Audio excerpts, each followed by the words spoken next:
प्रदेश की राजनीति क्या बिहार वाला रास्ता पकड़ रही है? क्या यूपी में भी वही सोशल इंजीनियरिंग दोहराई जा रही है जिसने बिहार की सत्ता पर समीकरण बदल दिए थे? एक तरफ समाजवादी पार्टी का एमवाई समीकरण तो दूसरी तरफ गैर यादव ओबीसी को साधने की कोशिश। और इस पूरी रणनीति के सबसे मुखर चेहरे बन गए ओम प्रकाश राजभर। लगातार यादव समाज पर हमलावर बयान, अखिलेश यादव पर सीधा निशाना।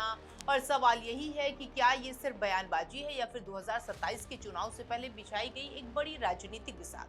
क्योंकि देश की राजनीति में जब भी अहम बात राज्यों की होती है तो उत्तर प्रदेश और बिहार का नाम सबसे पहले लिया जाता है।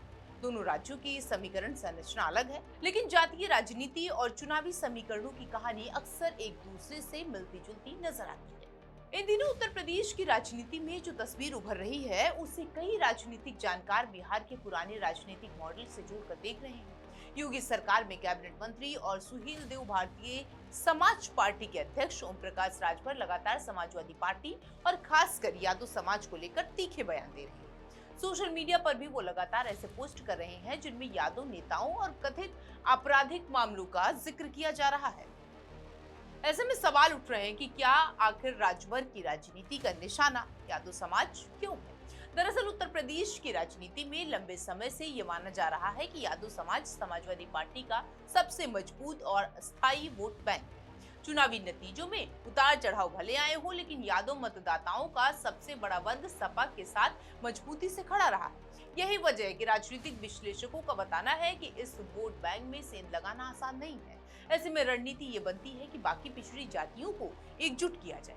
यहीं से उत्तर प्रदेश की राजनीति की तुलना बिहार से होने लगती है। 1990 के दशक में बिहार में राष्ट्रीय जनता दल ने यानी मुस्लिम यादव यानी एमवाई समीकरण के दम पर मजबूत राजनीतिक आधार तैयार किया। लेकिन समय के साथ ये धारणा बनी कि सत्ता और संगठन में यादव समाज का प्रभाव ज्यादा हो गया है। इसी धारणा को आधार बनाकर समता पार्टी और बाद में जनता दल यूनाइटेड ने गैर यादव पिछड़ी जातियों को संगठित करने की रणनीति अपना ली। इस रणनीति का असर दिखाई दिया कुर्मी, कुशवाहा, निषाद, मल्लाह, तेली, नोनिया, कुम्हार और इसी के साथ कई अन्य पिछड़ी जातियां धीरे धीरे लालू प्रसाद यादव के सामाजिक संगठन से अलग होकर नए राजनीतिक समीकरण का हिस्सा बनने लगी। यह गठबंधन आगे चलकर नीतीश कुमार की सबसे बड़ी राजनीतिक ताकत बना और बिहार की राजनीति का समीकरण बदल गया। अब उत्तर प्रदेश में कुछ वैसा ही प्रयास दिखाई दे रहा है। हालांकि यहाँ परिस्थितियां अलग है, लेकिन राजनीतिक संदेश लगभग वही है। भाजपा और उनके सहयोगी दल लगातार ये स्थापित करने की कोशिश कर रहे हैं कि समाजवादी पार्टी की राजनीति में यादव समाज का दबदबा अधिक है, जबकि अन्य पिछड़ी जातियों को पर्याप्त राजनीतिक प्रतिनिधित्व नहीं मिला है।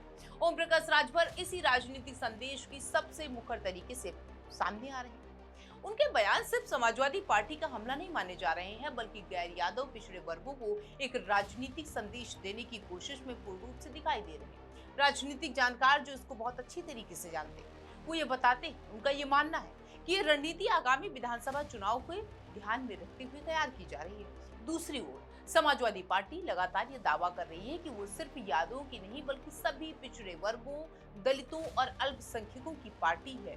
पार्टी का ये कहना है कि भाजपा जानबूझकर जातीय विभाजन पैदा करने की कोशिश कर रही है ताकि विपक्ष के सामाजिक आधार को कमजोर किया जा सके। भाजपा की रणनीति किसी से भी छिपी हुई नहीं है। 2014 के बाद से पार्टी ने उत्तर प्रदेश में गैर यादव, ओबीसी और गैर जाटो दलित समुदायों के बीच में अपनी मजबूत पकड़ बनाई। यही सोशल इंजीनियरिंग भाजपा की लगातार चुनावी सफलता की जीत मानी जा रही है। पार्टी जानती है कि यादव वोट का बड़ा हिस्सा समाजवादी पार्टी के साथ बना हुआ है, इसीलिए उसका पूरा फोकस उन जातियों को अपने साथ बनाए रखना है जो संख्या में बड़ी है लेकिन किसी भी दल के साथ स्थायी रूप से नहीं जुड़ी है। ऐसे में सवाल उठ रहा है कि ओम प्रकाश राजभर यादव समाज पर बयान क्यों दे रहे हैं। असली सवाल ये भी है कि क्या उत्तर प्रदेश में भी बिहार की तरह गैर यादव पिछड़ों की राजनीति एक नया चुनावी समीकरण तैयार करेगी या फिर समाजवादी पार्टी अपने पारंपरिक सामाजिक गठबंधन को मजबूत बनाए रखने में सफल होगी। इसका जवाब तो 2027 का चुनाव देगा। लेकिन इतना तो तय है कि यूपी की राजनीति में सोशल इंजीनियरिंग का नया अध्याय तेजी से लिखा जा रहा है।